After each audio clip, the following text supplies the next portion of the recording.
Au Gabon, le ministre en charge des transports et de la logistique a visité les directions centrales sous sa tutelle. 4 étapes à l'ordre du jour et pour les connaître, suivant ce reportage de Yannick Minga et Médard Nguyen. Reçu cordialement par ses collaborateurs, le ministre des Transports et de la Logistique, Justin Doudangoy, a effectué, accompagné de son secrétaire général et de plusieurs membres de son cabinet, une visite des directions centrales sous la tutelle dont il a la charge. Il était question pour le récemment nommé à la tête de ce ministère de toucher du doigt les réalités de ces entités afin d'optimiser la contribution de l'État à l'amélioration des conditions de travail et le bon suivi des mesures gouvernementales par ces différents secteurs.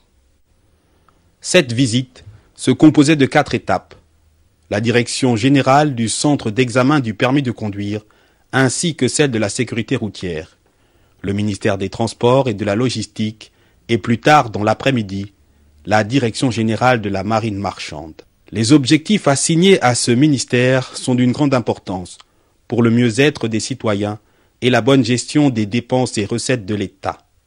Il est donc d'usage de s'imprégner du moral et de la détermination des troupes. Il était question pour nous de venir sur place et de regarder les conditions dans lesquelles les uns et les autres travaillent. J'ai trouvé un personnel mobilisé, un personnel commis à la tâche, un personnel au fait de l'actualité du Gabon, un personnel au fait des dernières mesures prises par le Conseil des ministres. À titre de rappel, le ministère du Transport et de la Logistique a pour mission de mettre en œuvre la politique du gouvernement en matière de transport, légiférer le domaine des transports terrestres, maritimes et aériens, gérer les organismes sous tutelle, ainsi que les examens relatifs au transport, et pour finir, délivrer les documents de transport.